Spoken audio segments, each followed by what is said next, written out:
প্রিয় প্রণয়িনী পর্ব সংখ্যা 50। থোকা থোকা মেঘ জমেছে পূর্ব দিগন্তে। সূর্যের প্রকট রশ্মি তখন মাটিতে হেলে পড়েছে। খানবাড়ির উঠানে ভিড় জমিয়েছে সবাই। বিদায় পর্ব গত ঘণ্টা যাবৎ ধরে চললেও এখনো শেষ হয়নি। এতে সামান্য বিরক্ত পুরুষগণ। ইশরাতকে কারোর কাছ থেকে বিদায় না নিতে দিয়ে টেনে এনে গাড়ির ভেতরে বসাতেই সবার কাছ থেকে বিদায় নেওয়া হয়নি তার। তাই গাড়ি থেকে নামাতে নেই বিদায় নেওয়ার জন্য। এমন মুহূর্তে জাইন তার হাতের কবজি চেপে ধরল শক্ত করে। গুরুগম্ভীর কণ্ঠে শুধালো, কোথায় যাচ্ছ? ইশরাত টিস্যু দিয়ে মুখ মুছে নিয়ে বলল, বিদায় নিতে যাচ্ছি। কথা ফুটবার পূর্বেই জাইন আরো শক্ত করে চেপে ধরল ইশরাতের কবজি। বলল, প্রয়োজন নেই। ভুরো কুঁচকে আসলো মেয়েটার। নাকের পাটা ফুলিয়ে ধমক দিল, চুপ। একদম বেশি বুঝতে মানা করেছি না? তাহলে বেশি বুঝছেন কেন? প্রয়োজন আছে। আপনাকে কে বলেছে প্রয়োজন নেই? জাইন গোমরা মুখে তাকিয়ে রইল ইশরাতের দিকে। প্রশ্নের উত্তর না দিয়ে মিনমিন করে বলল, ধমকাচ্ছেন কেন? ধমকাবো না তো কি, চুমু খাবো?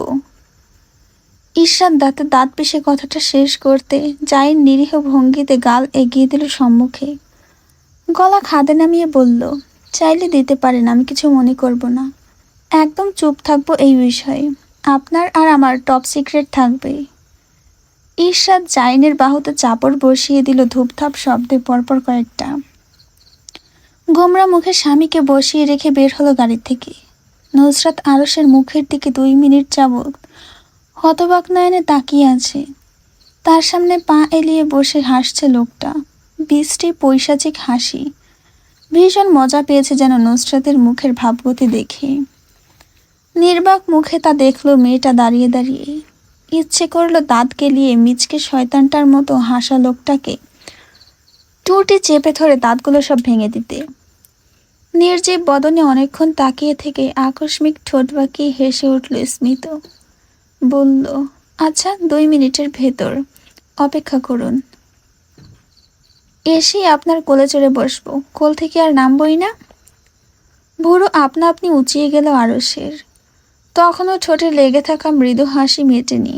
নুসরাত কল কেটে রোমানা খাতুনের দিকে এগিয়ে গেল। বলল, চলে যাচ্ছি, দোয়া করবেন, এসে কষ্ট দিয়েছি। এমন বলবো ভাবছেন? মোটেও না। এখানে এসে আমি বাচ্চা মেয়েটা অনেক কষ্ট পেয়েছি। মরতে মরতে বেঁচেছি। এই জীবন থাকতে এই বাড়িতে না। তাহলে আজ বিদায় নিচ্ছি। ভালো থাকুন, সুস্থ থাকুন। আল্লাহ হাফেজ। আসসালামু আলাইকুম। রোমানা খাতুন মিনমিন করে সালামের জবাব দিলেন। ড্রাইভিং সিটে বসা হেলাল সাহেবের হাতে জোর করে টাকার নোট গুজে দিলেন সালামি হিসেবে। এমনকি জাইন, লিপি বেগম, আরশকেও দিলেন। শুধু দিলেন না নুসরাত আর ইশরাতকে। রোমানা খাতুনের এমন কাণ্ডে তার অগোচরে মুখ ভেঙচাল নুসরাত। অতপর হাত পাতল তার সামনে। ভদ্রমহিলা ভুরু উচালেন। নির্লিপ্ত ভঙ্গিতে জিজ্ঞেস করলেন, কি? নুসরাত প্রশ্নের উত্তর দিল সহজ ভঙ্গিতে, সালামি। রোমানা খাতুন গম্ভীর কণ্ঠে বললেন, নেই। নুসরাত গো ধরল। আজ সালামি তাকে দিতেই হবে। সবাইকে সালামি দিল, সে কি দোষ করেছে? রোমানা খাতুন অটল, 1 টাকাও দেবেন না সালামি। ইশরাত সমান তালে হাত পাতল সালামি পাওয়ার আশায়।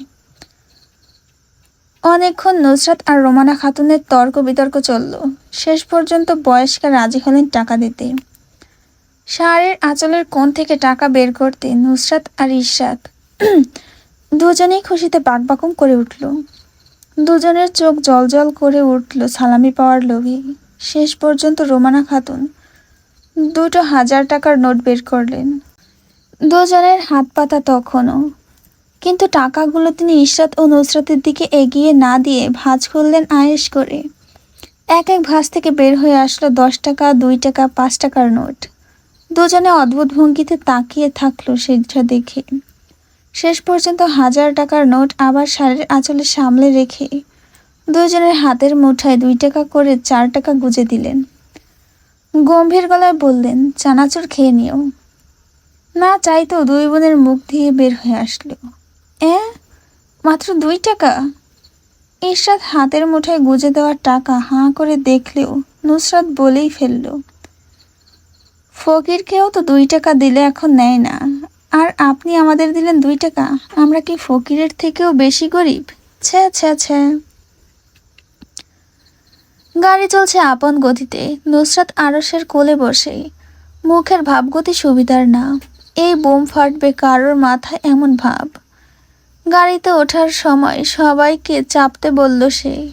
কেউই তার কথা কানে তুলল না।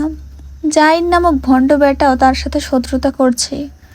বলে কিনা বসে যান আরশের কোলে, 1 ঘন্টাই তো রাস্তা, ফটাফট চলে যাব।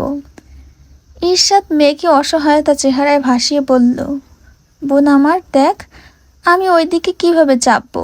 জায়গা আছে, 2 জন বসার সিটে, একেই তো 3 জন বসেছি কষ্টমষ্ট করে, এখন আরেকজনের জায়গা হবে কিভাবে? বসে যা না, একটুই তো রাস্তা। তার বোনটাও এমন করতে পারলো? নুসরাত মেনে নিতে পারল না, তাই রেগেমেগে বলল, তুই তোর জামাইয়ের কোলে বস, আমাকে তোর সিট ফাঁকা করে দে। ঈর্ষাদের নিরীহ নিষ্পাপ ভঙ্গিতে উত্তর আসলো, আমি এত বড় মেয়ে হয়ে একজন মানুষের কোলে বসবো? কেমন দেখায় না?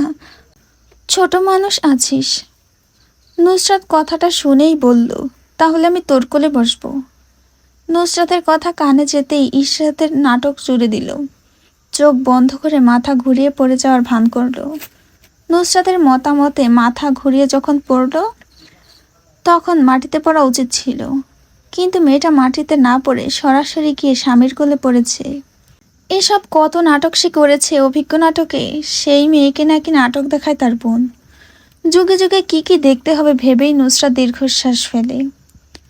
আরশের কোলে বসে নাক মুখ কুঁচকে নুসরাত বোনের মির্জাফরের কাহিনী ভাবল। এই বোনের জন্য কি না কি করেছে, খাওয়া দাওয়া বাদ দিয়ে সে এসেছিল এই চিপায়, আর এই বোন তার সাথে ধোঁকা করলো।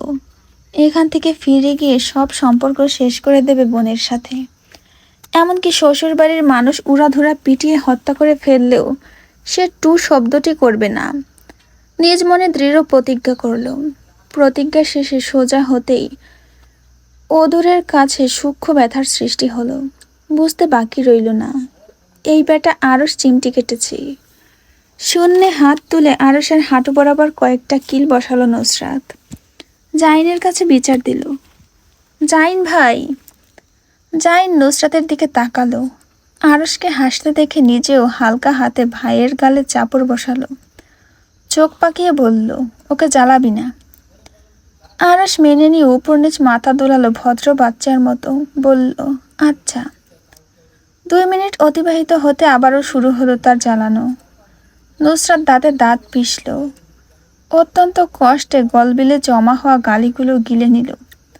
হুমকিস্বরূপ বলল, আপনার নামে আমি মানহানির মামলা করব, দেখে নিয়েন। আরশ নির্লিপ্ত কণ্ঠে বলল, আচ্ছা করিস। আপনি আসলে একটা খারাপ লোক। Same to you baby. ক্যালেন্ডারের পাতা 30 আগস্টের ঘরে। ঘড়ির কাঁটায় তখন বাজছে রাত 10টা 18। ইরহাম এখনও যায়নি সৈয়দ বাড়িতে, তাই স্ত্রীর সাথে ঝগড়ার শব্দ আসছে উপর থেকে। স্বামী স্ত্রীর রোজকার কলহে তিক্ত ধরে গিয়েছে সবার। নাসির সাহেব ঘণ্টাখানিক আগেই দুজনকে বুঝিয়েছেন বসিয়ে। মান অভিমান কলহ অভিযোগ দুজনের সাথে ভাগ করে নিতে হয়। রুমের বাহিরে যাতে স্বামী স্ত্রীর ঝগড়াঝাটির শব্দ না বের হয়। কিন্তু 1 ঘন্টা যেতে না যেতে তারা কি শুরু করেছে? পুরো সোসাইটিকে জানিয়ে দিচ্ছে দুজনের নিত্যদিনের উঠতে বসতে কথা কাটাকাটি, ঝগড়া আর চিৎকার চেঁচামেচি। সেদিন নাকি আবার নাজমিন বেগম করিডোরে পার হয়ে যাওয়ার সময় খোলা দরজা দিয়ে দেখেছেন ইরহাম স্ত্রীর গায়ে হাত তুলতে গিয়েছে। এটা দেখে ক্ষেপে গেলেন তিনি। শাস্তি হিসেবে তিনি একদিনের খাবার খেতে দেননি। ইরহাম নিজের দোষ স্বীকার করেছে, এখানে তার ভুল, ক্ষমাও চেয়েছে সৌরভীর কাছে। কিন্তু ব্যাপারটা খতিয়ে দেখলে এখানে আসলে তার দোষ নেই, দোষটা সৌরভীর। নাসির সাহেব দুজনকে মাত্র বোঝানোর পর আবারও ঝগড়া দেখে দীর্ঘশ্বাস ফেললেন। এরা এভাবে মানবে না, আগামীকাল আলোচনায় বসতে হবে সবাইকে নিয়ে। নিত্যদিন এইসব কারোর ভালো লাগে না। সিদ্ধান্ত গ্রহণের পরপর ড্রয়িং রুমে উপস্থিত হলো নুসরাত। নাসির সাহেব তাকে অদেখা করে মোবাইল দেখতে লাগলেন। ওই বাড়ি থেকে ফিরে আসার পর থেকেই বিয়ে করার ভূত চেপেছে মাথায়। সন্ধ্যার দিকে রোমানা খাতুন ফোন দিয়ে নুসরাতের নামে নালিশ করেছেন মোড়ক চুরির দায়ে। ওনার ছেলের বউয়ের 3টা জোয়ান জোয়ান মোড়ক চুরি হয়ে যাওয়ায় প্রায় অসুস্থ হয়ে গিয়েছেন। বাড়ির চৌকাঠে বসে মাথা চাপড়াচ্ছেন আর হাই হুতাশ করছেন। নুসরাতকে ডেকে এনে এই বিষয়ে জিজ্ঞেস করলে সে স্বীকার করেনি চুরি করেছে, আবার অস্বীকারও করেনি, হেসে উড়িয়ে দিয়েছে কথাটা। এখন আবার এসেছে আরেকটা বায়না নিয়ে নাসির সাহেবের সামনে। নাসির সাহেব জানেন কি বায়না করবে, তাই চশমা পরে মনোযোগ সহকারে মোবাইল ঘাটাঘাটি করতে ব্যস্ত হলেন। ভাব করলেন মেয়েকে দেখেননি তিনি। নুসরাত এসেই প্যান প্যান শুরু করলো মাছির মতো। আব্বা, আপনি বলেছিলেন এইচএসসিতে ফেল করলে এক বাচ্চার বাপের সাথে বিয়ে দিয়ে দেবেন, কিন্তু এখন 2 বাচ্চার বাপের সাথেও বিয়ে দিচ্ছেন না। ইচ্ছে করে ফেল করলাম, এতে লাভ হলো কি? নাসির সাহেব অবাক কণ্ঠে জানতে চাইলেন, ইচ্ছে করে? নুসরাত জিভ কাটল, আমতা আমতা করে বলল, ওই আর কি, ইচ্ছে করে ফেল করেছিলাম। পেপারে কিছুই লেখিনি, সাদা পেপার জমা দিয়ে এসেছি। এবার বলেন কবে বিয়ে দেবেন আমার? নাসির সাহেব বললেন, পরে। নুসরাত জোর দিল কথায়, জেদি কণ্ঠে বলল, বিয়ের বয়স হয়ে বুড়ি হয়ে যাচ্ছি, এখনো বিয়ে দিলেন না আপনি? আজ বলতেই হবে কবে বিয়ে দেবেন আমার। আপনার ছেলে থাকলে এতদিনে বিয়ে দিতেন না? সত্যি করে বলেন আব্বা, দিতেন না? নাসির সাহেব শান্ত মুখে বসে রইলেন। মোবাইলের দিকে চোখ রেখে জিজ্ঞেস করলেন, বয়স কত? বিয়ের বয়স হয়েছে তোমার? নুসরাত হাতের আঙুলে হিসাব করল, বলল, কাটায় কাটায় 19 বছর 8 মাস 12 সেকেন্ড, এখনই তো বিয়ে করার সঠিক সময়। আমার মতামতে 16 বছরেই স্বামীর ঘরে মেয়েদের পাঠিয়ে দেওয়া উচিত। সেই আনমান আমার বয়স তো 3 বছর বেশি। নাসির সাহেব বললেন, এখনো সময় আছে, পরে। নুসরাত নাসির সাহেবের পা ধরে ঝুলে গেল। কণ্ঠে মায়া ঢেলে অবিচল কণ্ঠে একই বুড়ি আওড়ায়, ও আব্বা, বিয়ে দিয়ে দেন না। আব্বা, বিয়ে দিয়ে দিলে কি আর হবে? বেশি কথা বলবো না, একদম গৃহিণী নারী হয়ে যাব। সারাদিন স্বামীর সেবা করব, আপনাকেও জ্বালাবো না। আব্বা গো, বিয়ে দিয়ে দেন না, আর কোনো আবদার করব না, এটাই শেষ আবদার, বিয়ে দিয়ে দেন না। হবে না মানে হবে না, পরে বিয়ে দেব, এবার ভাগো। বলে আবার মোবাইলে ব্যস্ত হলেন। নুসরাত পা টিপ দিতে লাগলো, বাবাকে তোষামত করলো রাজি হয়ে যাওয়ার জন্য। নাসির সাহেব নিজের না থেকে হ্যাঁতে আসলেন না, আবারও বিরক্ত ভঙ্গিতে বলে উঠলেন, তোমার বয়স হয়েছে, বিয়ের বয়স হলে সে আমাকে জানিও, আমি বিয়ে দিয়ে দেব। নুসরাত 2 ভুরুর মধ্যভাগে ভাঁজ ফেলল, মনে মনে কথা গোছালো, 2 বাচ্চার মা হওয়ার বয়সে আপনি কেমন করে জিজ্ঞেস করেন আমার বয়স হয়েছে কিনা? এতদিনে বিয়ে দিলে তো আমি নাতি নাতনির মুখ দেখে তাদেরও বিয়ে দিয়ে দিতে পারতাম। মোবাইল হাতে রেখে মেয়ের মুখের দিকে তাকালেন ভদ্রলোক। কণ্ঠে গম্ভীরতা বজায় রেখে বললেন, আল্লাহর ওয়াস্তে কোনো উল্টাপাল্টা কথা বলবে না, বাপ হই তোমার, একটু তো লজ্জা শরম করো। নুসরাত ভেঙচি কাটল, বাবাকে ভেঙচি ভেঙচি দিয়ে বলল,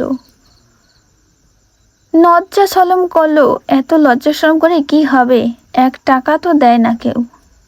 আবারও ভেঙচালো, লজ্জা সলম করলো। ঘড়ির কাঁটায় সকাল 10টা। ঘুম থেকে উঠে নুসরাত এলোমেলোভাবে হাঁটছিল। চুলগুলো পাখির বাসা হয়ে মাথার মাঝখানে দলা পেকে আছে।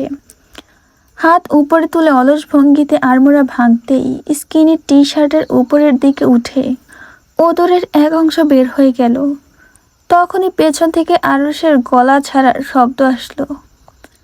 নুসরাত বুড়ো বাঁকিয়ে পিছু ফিরতে আরশ খোঁচা দিয়ে বলে উঠল, ক্যালভিন ক্যালাইনের আন্ডারওয়্যার পরেছিস, তাই সেটা বের করে সবাইকে দেখাচ্ছিস নাকি? নুসরাত কপাল কুঞ্চন করে তাকিয়ে থাকলো সামান্যক্ষণ, ফোঁস করে শ্বাস ফেলল। অতঃপর তৎপরতা নিয়ে গলার কাছের কাপড় সরিয়ে অন্তবাস স্ট্রেপ দেখিয়ে উত্তর করল, শুধু ক্যালভিন ক্লাইনের আন্ডারওয়্যার পরিনি, ব্রাও পরেছি, এই যে দেখুন দেখুন। আরশ নুসরাতের মাথায় ঠাস করে একটা চাপড় বসালো। ঘাড় সামান্য বেঁকে গেল তার, দাঁতে দাঁত পিষে ভৎসনা করল, নির্লজ্জ। কথায় ধরে ফেলল নুসরাত, গতকাল তাকে কোলে বসিয়ে নিয়ে আসার সময় চিমটি কেটেছিল এই বেয়াদব। উদরের কাছে কাতুকুতুও দিয়েছিল, চিমটি কেটেছিল। তাই কোমরের এক হাত রেখেই দাঁড়িয়ে মুখ ঝামটা মারল, বলল, আর আপনি কি? মনে হচ্ছে আকাশ থেকে নেমে আসা সাধু জিন। আপনি যে আস্ত একটা লুচ্চা বদমাস, তা আমার থেকে ভালো দুটো কেউ জানে না।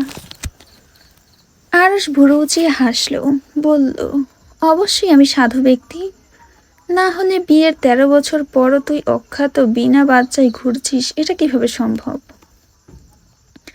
ধূপ করে একটা কিল বসালো আরশের পিঠে নুসরাত, আঙুল তুলে শাসালো, একদম খারাপ কথা বলবেন না। নিষ্পাপ ভঙ্গিতে কাঁধ ঝাঁকালো আরশ, জিজ্ঞেস করলো, কোথায় খারাপ কথা বললাম? আমি তো তোকে বাস্তবতা দেখালাম। নুসরাত কিছু একটা বলতে গিয়ে মুখ আটকালো, নির্জীব মুখে বলে উঠল, আপনার বাস্তবতার মাইরে বাপ। আরশ হাসল, নুসরাতকে চেতিয়ে দিতে আঙুল দিয়ে খোঁচা দিল পিঠে। নুসরাত ঘুরে ফিরে তাকাতেই গলা খাদে নামিয়ে গুরু গম্ভীর কণ্ঠে বলে উঠল, নডি ফুরি। কপালে ভাঁজ ফেলল মেয়েটা, পায়ের আঙুলে ভর দিয়ে আরশের মুখোমুখি হলো, শক্ত হাতে টেনে ধরল চুল, নিজেও গালি দিল, তুই নডি ফুয়া, শালা নষ্টের নষ্ট। আরশ নিজের চুল আলগোছে ছাড়িয়ে নিতে চাইল নুসরাতের হাতের কবল থেকে, পারল না। চুল ধরে টানায় ঘাড়ে ব্যথা পেল, তাই ঝুঁকে আসলো নিচের দিকে, হেসে বলল, চুল ছাড় বোকা। ছাড়বো না। কেন? তোর কি হয়েছে? চুল টানছিস কেন বাদরের মতো? আমি বাদর না। চুল ছাড়, ব্যথা পাচ্ছি। আগে বলুন, আর গালি দেবেন না। আরশ দুই পাশে মাথা নাড়ালো, তারপর আবার উপর নিচ দোলালো। নুসরাত ভুরু উঁচিয়ে জিজ্ঞেস করলো, এসব কি বলছেন? মুখ দিয়ে কথা বলুন, বাক প্রতিবন্ধীদের ভাষা আমি বুঝি না। নুসরাতের হাতের মুঠো থেকে আরশ চুল ছাড়াতে না পেরে তার গাল টেনে ধরল দুই দিকে। মেয়েটা চেঁচালো, গাল টানাটানি করবেন না একদম আরশ ভাই। 100 বার করবো, চুল ছাড় স্টুপিড। আপনি স্টুপিড, আপনার 14 গোষ্ঠী স্টুপিড। হ্যাঁ, স্টুপিড হওয়ার জন্যই তো তোর মতো একটা গাধীর জন্ম হয়েছে। তো আপনি কি নিজেকে কি মনে করছেন? কোন দেশের আইনস্টাইন আপনি? ফ্রান্সের আইনস্টাইন। এবার চুল ছাড়, না হলে মাথায় তুলে আছাড় মারব। নুসরাত জিভ বের করে ভ্যাংচালো, ঠোঁটের বিকৃতি ঘটিয়েও একইভাবে ভেঙচি কাটল। অতপর শক্তি খাটিয়ে জোরে চুলের টান দিয়ে ছেড়ে দিল আরশকে। বিড়বিড় করে গালি দিতে দিতে চলে গেল অন্যদিকে। আরশ সোজা হয়ে দাঁড়িয়ে ঘাড় দুই দিকে ঝাঁকাতে মটমট করে উঠল। চুল হাত দিয়ে পেছনে ঠেলে দিয়ে তাকিয়ে রইল নুসরাতের যাওয়ার দিকে। শক্ত কণ্ঠে জিজ্ঞেস করল, ওড়না কই তোর? নুসরাত হেঁটে যেতে যেতে থামল, ঘাড় বাঁকিয়ে অবলোকন করল ওভাল আকৃতির কালো হয়ে আসা মুখখানা। প্রতি উত্তরে বলল, আপনার শ্বশুরবাড়িতে। নাক দিয়ে বাচ্চাদের মতো সর্দি পড়া মেয়েটাকে আমি বিয়ে করব না। সারা বছর সর্দি লেগে থাকে ওর, তাছাড়া বয়স 20-এর গোড়ায়, কিন্তু এখনো ভাইদের কোলে চড়ে ঘুরে বেড়ায়। উপর নিচ পুরোটাই ন্যাকামিতে ভরপুর। মাহাদি মিনমিনে স্বভাবের মেয়েটার দিকে তাকাতে মুখ বাঁকিয়ে ভেঙচি কাটল, তারপর চলে গেল কিচেনে। গতকাল দিন থেকে রাত পর্যন্ত রাস্তায় রাস্তায় ঘুরে শেষ পর্যন্ত আজ সকালে এই বাড়িতে এসে উঠেছে সে। সকলে স্বাভাবিক কথাবার্তা চালালো, মমো এসে থেকেই মুখ ভেঙচাচ্ছে, সাথে একই বাক্য বিরতিহীনভাবে বলছে। মাহাদি ভীষণ বিরক্ত এই মেয়ের এমন বাচ্চামি আচরণে। তার বোনটাকেও বলিহারি, ভিডিওটা এইভাবে ফাঁস করে দিতে পারলো কিভাবে? মাহাদি তো মনে করেছিল মজা করেছে মেয়েটা, কিন্তু সত্যি সত্যি যে ফাঁস করে দিবে তা তো তার কল্পনাতীত ছিল। এই বাড়িতে আসার আগে এতটা অস্বস্তি কাজ করেনি, এখন যেমন কাজ করছে। ওই নাক দিয়ে সর্দি মেয়েটাই একটা বাক্য বারংবার তাকে এমনভাবে লজ্জা দিচ্ছে বলে। এই মেয়ে যখন এই ভিডিও দেখেছে, তার মানে সবাই ভিডিও দেখেছে, এমনকি এটা জেনেও গিয়েছে সবাই তার বউ হিসেবে প্রথমে বাবা এই মেয়েকেই পছন্দ করেছে। মাহাদি নিজের ভাবনার গভীরে হারিয়ে গিয়েছিল এমনভাবে যে রোহিণী বেগম কখন এসে তার সামনে হাজির হয়েছেন তা বুঝতেও পারেননি সে। মাহাদি চোখ তুলে তাকাতেই ভদ্রমহিলা হাসলেন। এই পর্যন্ত যতবার দেখা হয়েছে ওনাকে হাসি মুখে ছাড়া কথা বলতে দেখেনি কখনো। বসতে বসতে শুধালেন, কেমন আছো মাহাদি? আলহামদুলিল্লাহ ভালো মামনি। রোহিণী বেগম আবার অমায়িক হাসলেন। হেসে হেসে জানতে চাইলেন, তা তোমার পরিবারের সবাই ভালো আছে তো? তোমার আম্মুর শরীর কেমন? আলহামদুলিল্লাহ সবাই ভালো আছেন। তা বিয়ে কবে করবে? হঠাৎ এই প্রশ্নে নড়েচড়ে বসল সে। ঠোঁট টিপে উত্তর দিল, করবো তাড়াতাড়ি। রোহিণী বেগম সময় নিলেন প্রশ্ন করতে গিয়ে, দ্বিধায় পড়লেন সামান্য। তবুও তা একপাশে ফেলে রেখে শুধালেন, তুমি নাকি বিয়ে করতে চাচ্ছ না? কারণ কি? কাউকে পছন্দ আছে? থাকলে বলতে পারো, আমি ভাবের সাথে কথা বলবো। মাহাদি আঁতকে উঠল। দুই পাশে সমানতালে মাথা দুলিয়ে জানালো, না না, আমার কোনো পছন্দ নেই। রোহিণী বেগম মৃদু হাসলেন, সরাসরি জানতে চাইলেন, এত উত্তেজিত হচ্ছ কেন? আমি তো শুধু জিজ্ঞেস করেছি। এরপর থেমে আবারও সন্দিহান গলা জানতে চাইলেন, সত্যি কি কোনো পছন্দ নেই? এভাবে পাত্রী দেখতে গিয়ে বারবার পালিয়ে আসার মানে তো এই দাঁড়ায় তুমি কাউকে পছন্দ করো। মাহাদি দুই পাশে মাথা নাড়ালো রোহিণীর কথায় অসম্মতি জানিয়ে। রোহিণী বেগম বিনয়ী থাকার চেষ্টায় রপ্ত থেকে বললেন, বিয়ে থেকে পালিয়ে আসা কোনো পুরুষের কাজ হতে পারে না। যদি কাউকে পছন্দ করে থাকো তাহলে বলো। মেয়েদের মতো বিয়েকে ভয় পাচ্ছ কেন তুমি? বিয়েতে কোনো ফোবিয়া আছে তোমার? নির্দ্বিধায় বলতে পারো আমাকে। প্রশ্নগুলোর উত্তর নেই মাহাদির কাছে, তাই পাংশুটে মুখে চেয়ে রইল ভদ্রমহিলার দিকে। রোহিণী বেগম আবারও জড়তাহীন গলায় অকপটে জানতে চান, মমকে পছন্দ? পছন্দ হলে আমায় বলতে পারো, লজ্জা পাওয়ার দরকার নেই। আমাকে তোমার বান্ধবী মনে করো। আরে আরে বলো, মমকে পছন্দ করো নাকি? রোহিণীর কথা শুনে লজ্জায় মাহাদির গাল নাক লাল হয়ে উঠল, একদম টমেটোর মতো। শব্দ ব্যয় করতে পারল না সে। মানা করতে জড়তার সংকোচে থেমে গেল গলার আওয়াজ। ঠোঁট কামড়ে দুই পাশে মাথা নাড়ালো, যার অর্থ দাঁড়ায় না। রোহিণী বেগম আরেকটু কাজ ঘেঁষে বসলেন। নিজেদের ভেতরের দুই হাত লম্বা দূরত্ব কমিয়ে দিলেন। সামান্য জোর দিলেন কণ্ঠে, আরে বলো না, আমি কিছু মনে করব না। পছন্দ হলে বলতেই পারো, আমি ঘটকালি করব। লজ্জা পাচ্ছ কেন? আশ্চর্য। আমি তো তোমার বয়সী। হ্যাঁ, বয়সে চাচি মামির বয়সী, কিন্তু অন্তরের দিক থেকে একদম যুবতী। মাহাদি লজ্জায় ভাষা হারিয়ে ফেলল কথা বলার। কোনো প্রকার উত্তর না দিয়ে উঠে এক প্রকার পালিয়ে গেল এই স্থান থেকে। সিঁড়ি বেয়ে উপরে উঠতে গিয়ে সংঘর্ষ হতে লাগলো নিচের দিক থেকে নামা মোমোর সাথে। নিজেকে সামলে নিল সে, নিমেষে নিরাপদ দূরত্ব বাড়িয়ে নিল। মোমোকে পেরিয়ে হন্তদন্ত পায়ে রুমের দিকে ছুটতে নিয়ে থেমে গেল। পেছন থেকে ভেসে এলো মেয়েটার উপহাস মিশ্রিত স্বর, নিজের চেহারা কখনো আয়নায় দেখেছিল যে আমাকে বলে ন্যাকামি করি, নাক দিয়ে সর্দি পড়ে? একবার যদি দাঁড়িয়ে নিজেকে দেখতো তাহলে আমাকে জীবনেও এসব কথা বলতো না। হনুমানের মতো চেহারা হওয়া সত্ত্বেও এত অহংকার, বোকার হদ্দ। নিজেকে কি ভাবে, প্রিন্স চার্মিন নাকি প্রিন্স জুলিয়েট? কানে সীসা ঢালার মতো শব্দগুলো শ্রবণ ইন্দ্র প্রবেশ করল মাহাদের। এত বড় অপমানের শিকার হয়ে এক পাও আগালো না সম্মুখে। মেয়েটা এবার বেশি বাড়াবাড়ি করছে। সামান্য একটা কথায় কি নাকি বলেছি, এসে থেকেই সেই কথা শুনিয়ে যাচ্ছে তো যাচ্ছে, থামাথামির নামগন্ধ নেই। সে ঘাড় বাঁকিয়ে তাকালো নিচের দিকে নামতে থাকা মেয়েটার পানে। তখনও অবিচাল কণ্ঠে বিড়বিড় করছে। মাহাদিকে হাজারটা বকতে বকতেই মোমো পিছু ঘুরে তাকালো। সেকেন্ডের ভেতর চোখাচোখি হলো দুজনের।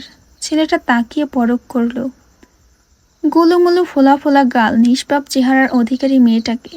সময় গড়ালো। ধীরে ধীরে সেকেন্ডের কাঁটা মিনিটের কাঁটায় দোরগোড়ায় পৌঁছে এলো। চেয়ে রইল একে অন্যের দিকে নির্বিশেষ।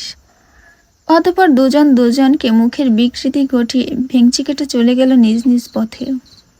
মাহাদি মোমোর সোনার মতো করেই নাক টেনে বলে উঠল, ন্যাকা একটা। মোমো সিঁড়ি বেয়ে নিচের দিকে নেমে গেল। মাহাদির মতোই টেনে টেনে বলে উঠল, হনুমান একটা। আরসের সাথে তুমুল ঝগড়া লেগেছে নুসরাতের। হাঁটতে গিয়ে ভুলে আরসের গায়ে ধাক্কা লেগে গিয়েছে, আর এতেই শুরু হয় কথার কাটাকাটি। দুজনের একজনেরও থামার নামগন্ধ নেই, এমন ভাব লক্ষণীয়। ঝগড়া করে জাস্ট এভারেস্ট জয় করে ফেলবে। কথা কাটাকাটির এক পর্যায়ে নুসরাত বলে বসল, আমাদের বাড়িতে কি 2 দিন পর পর এখানে চলে আসেন কেন? নিজের বাড়ি নেই? এসেই দেখি গন্ডে পিণ্ডে গেলেন। কথাটা নুসরাতের মুখ থেকে বের হতেই সমান তালে ঝগড়া করা আরশ থেমে গেল। অনেকক্ষণ ভুরু কুচকে মেইলে মুখটা দেখল, কপালে গাঢ় ভাঁজ পড়েছে তার। নিঃশব্দে মুখটা কয়েকবার পরক করে নিয়ে উল্টো পথে হাঁটা ধরল। যেতে যেতে অস্বাভাবিক গম্ভীর কণ্ঠে বলল, আর আসবো না। নুসরাত হাঁ করে তাকিয়ে রইল আরশের পানে। মাইন্ড করে ফেলবে তার কথাটা শুনে লোকটা, সে বুঝতেই পারেনি। অপরাধবোধ নিয়ে আরশের যাওয়ার পানে তাকিয়ে থাকলো দরজার সামনে। ফিরে তাকানোর আগেই পিঠে পড়ল কয়েকটা কিল। নুসরাত আর্তনাদ করে উঠল। নাজমিন বেগম শুনলেন না, বাহুতে আরো কয়েকটা বসিয়ে সাথে পিঠে গালে হাতে দিলেন। যেদিকে পারলেন ওদিকেই লাগাতে বসলেন। ক্রোধে মুখ লাল হয়ে আছে ওনার। মেয়ের এমন উগ্রতা দেখে আক্রোশে ফেটে পড়েছেন। ছেলেটা এসেছে কয়েকবার তাদের বাড়িতে। দেশে ফেরার 2 মাস পেরিয়ে 3 মাস হতে চলল। এখনো পর্যন্ত মাত্র 5বার এসেছে এই বাড়িতে, আর এতেই খোঁটা দিয়ে বসেছে এই মেয়ে। কতটা কষ্ট পেয়েছে ছেলেটা ভেবেই নাজমিন বেগমের মেয়ের প্রতি রাগ বাড়ল। চটপটে হাতে আরো কয়েকটা বসিয়ে দিলেন পিঠে, বললেন, বেয়াদবের বাচ্চা, বড় ছোট তোর চোখে লাগে না? অনেকদিন যাবৎ তোর নামে নালিশ আসছে আমার কানে, কিছুই বলি না বলে কি মাথা কিনে নিয়েছিস? আজ তোর একদিন কি আমার একদিন। পায়ের জুতা খুলে হাতে নিলেন, সপাটে বসালেন নুসরাতের পিঠে বাড়ি। যতক্ষণে সরে আসতে চাইল ততক্ষণে দেরি, মা রণচণ্ডী হয়ে গিয়েছেন। এখন আর বাঁচার উপায় নেই। এই কথাটা শুনতেই হলো ভদ্রমহিলাকে। দৌড় দিল সামনের দিকে নুসরাত। পিঠে হাত বুলালো, ব্যথা পেয়েছে অনেকটা। পেছন থেকে আবারও খ্যাপাটে পায়ে এগিয়ে আসছেন নুসরাত, টুকু নাজমিন। তাই না থেমে ব্যথার জায়গায় হাত বোলাতে বোলাতে দৌড় দিল সোফার পেছনে। সেখানে দাঁড়িয়ে চোখ বড় বড় করে চেঁচালো, আম্মা। নাজমিন বেগম জুতো ঢিল মেরে নুসরাতের মাথা বরাবর ছুড়লেন। ক্রোধে অন্ধ হয়ে নিজেও চেঁচালেন, আমাকে চোখ দেখাস তুই? আমাকে? বাহিরের মানুষকে চোখ দেখাতে দেখাতে আমাকেও দেখাচ্ছিস? দাঁড়া ছাগলের বাচ্চা, হাতের কাছে পেলে আস্ত রাখবো না। ভদ্রমহিলা মেয়ের পিছু পিছু ছুটলেন, হাতের কাছে পেলে ভর্তা বানিয়ে দেবেন এমন মনোভাব। সাথে সব রাগ উগরে দিলে এতদিনের জমানো কথার হড়বড় করে বললেন, তুই নাকি আনোয়ার সাহেবের সাথেও বেয়াদবি করেছিস? নুসরাত মুখ ফসকে জিজ্ঞেস করে বলল, ওই বুইরা বলেছে আমি বেয়াদবি করেছি? কথা শেষ হতেই নাজমিন বেগম অন্য পায়ের জুতা খুলে মুখ বরাবর মারলেন। কোকি উঠল ব্যথায়। বা হাতে নাক চেপে ধরে আর্তনাদ করল। চোখ দিয়ে পানি বের হয়ে পড়ল একটুখানি। নাজমিন বেগম ফিরেও দেখলেন না তা, বললেন, চুপচাপ আরশের কাছে ফোন দিয়ে ক্ষমা চাইবি, এরপর নাস্তা খেতে আসবি। যদি না আসে আরশ, তাহলে তোকে পিটিয়ে লাশ বানিয়ে দেব। নুসরাত মনে মনে মাকে কয়েক হাজার ভেঙচি কাটল। মুখের বিকৃতি বানিয়ে বিড়বিড় করল, বয়ে গিয়েছে আমার ক্ষমা চাইতে। মেয়ের কথা শুনলেন হয়তো, তাই হুঁশিয়ারি দিলেন এক প্রকার, আরশ যদি না আসে তোর জিনা হারাম করে দেব আমি। নুসরাত কিয়ৎকাল মায়ের গুরু গম্ভীর ক্রোধান্বিত চেহারা দেখল। অতপর প্যান্টের পকেট থেকে মোবাইল বের করে কল লিস্টে ঢোকে আনব্লক করা চেঙ্গিস খান নামক নম্বরটা। কল মিলালো, কানে লাগে অপেক্ষা করলো অপর পাশ থেকে কল ধরার। কল তো ধরলই না, উল্টো নুসরাতকে হতবাক করে দিয়ে অপর পাশ থেকে বিজি আসলো নাম্বারটা। মোবাইল হাতে রেখেই কিয়ৎকাল স্ক্রিনে তাকিয়ে ঠোঁট বেয়ে আনমনে উচ্চারণ হলো, আম্মা, ব্লক মেরে রেখেছে আমায় চেঙ্গিস খানটা। নাজমিন বেগম কানেই তুললেন না, নিজের হাতের মোবাইল এনে ধরিয়ে দিলেন নুসরাতের হাতে। ইশারায় বললেন কল দিতে। নুসরাত কল দিল এবার। কয়েক সেকেন্ড রিং হওয়ার পর ওপাশের ব্যক্তি কল তুলল। দুজনেই কিছুক্ষণ চুপ রইল। যান্ত্রিক মুঠোফোনের অপর পাশ থেকে ভেসে এলো, কথা না বললে ফোন রাখছি। বলা শেষেই কাট হয়ে গেল। সেকেন্ডে বিরক্তি করল না। নুসরাত শক্ত হাতে আবারও কল মেলালো আরুষকে। কল পিক হতেই ক্যাচক্যাচে কণ্ঠে বলে উঠল, হ্যালো আরুষ ভাই। নুসরাতকে অষ্টম আশ্চর্যে পৌঁছে দিয়ে ব্যক্তিটি শুধালো, কে বলছেন? নুসরাত হতবিহ্বল নয়নে তাকিয়ে থাকলো দেওয়ালের দিকে, উত্তর দিল না সেই কথার। জিজ্ঞেস করল, নাস্তা না করে গিয়েছেন কেন? উত্তর দিতে ইচ্ছুক নই। দন্তকপাটি পিষল সে, কড়মড় করে বলল, আপনি নিজেকে যতটা ভদ্র সাদাসিধে দেখান আসলে অতটা ভদ্র আর সাদাসিধে নন। 1 নম্বরের ঘাড়তারা বজ্জাত খবিশ। ফোন রাখছি। নুসরাত ছ্যাদ করে উঠল, ধমকে উঠল, একদম আমাকে রাগাবেন না আরুষ ভাই। মুখের উপর কল কেটে দেওয়ার মতো বেয়াদবি কোথা থেকে শিখেছেন? চুপচাপ এসে নাস্তা করে যান, আর কৃপা করে আমাকে ক্ষমা করে দিন। এত সহজে তোমাকে মাফ করব না। মৃদু চিৎকার বের হয়ে আসলো নুসরাতের মুখ থেকে। আক্রোশে ফেটে পড়ে কর্কশ কণ্ঠে জিজ্ঞেস করল, তাহলে কিভাবে ক্ষমা করবেন? আরুষ নির্লিপ্ত ভঙ্গিতে বলল, আমার সাথে চেঁচাচ্ছ, ফোন রেখে দেবো কিন্তু। নুসরাত দন্ত কপাটি পিষল, তাকে হুমকি দেয় এই আরস্যার বাচ্চা।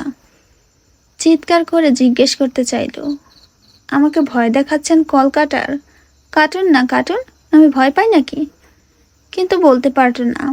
মেয়েকে তোষামেত করল, জি ফরমাইয়ে নবাব সাহেব, আপনার জন্য এই অভাগীর জান কুরবান। আরস হয়তো হাসলো সামান্য, অতপর গলা খাকারি দিয়ে গম্ভীর স্বরে বলে উঠল, এখন জান কুরবান না করলেও চলবে। আমি আবার মানবতারাদি মানুষ, মানুষের জান কুরবান করতে পারবো না। নুসরাত দীর্ঘ নিঃশ্বাস ফেলল। কত কথা বলে এই বেটা, তবুও শুধায়। কি করতে হবে বলুন? কি করলে আপনার আকাশ ছোঁয়া রাগ কমে জমিনে নামবে? আরও শীতল কণ্ঠে বলল, বর্তমানে আমার 2টো শর্ত মেনে নিলে আকাশ ছোঁয়া রাগ জমিনে নেমে যাবে। 2টো শর্ত বকুন। আমি কুত্তা নই যে বকবো। সুন্দর করে কথা বলতে না পারলে কল কাটো, আমি আসবো না নাস্তা করতে। নুসরাত ঠোঁট টেনে হাসল, মেয়েকে বিনয়ী কণ্ঠ এনে বলল, প্লিজ ভাইজান, আপনার শর্ত 2টো বলে আমার মতো একজন নিরীহ প্রাণীর উপরে কৃপা করুন দয়া করে। আরও সময় নিল কিছুক্ষণ, বলল, লোকেশন পাঠাচ্ছি, এসে দেখা করো। নুসরাত ফটাফট বলল, পারবো না। তাহলে আমিও নাস্তা করতে আসবো না। চোখ বন্ধ করে প্রলুব্ধ নিঃশ্বাস ত্যাগ করল সে। এই আরসের বাচ্চা জ্বালিয়ে ফেলছে তাকে। বলল, লোকেশন সেন্ড করুন, 1/2 আওয়ারের ভিতরে আসছি।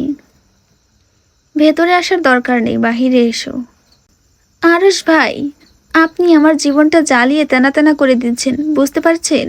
আপনি আমার জীবনের একটা ত্যক্ত বিরক্তকর অধ্যায়। আরস নুসরাতের মতো একই ভঙ্গিমায় বলল, আর আপনি আমার জীবনটা মধুর করে দিচ্ছেন।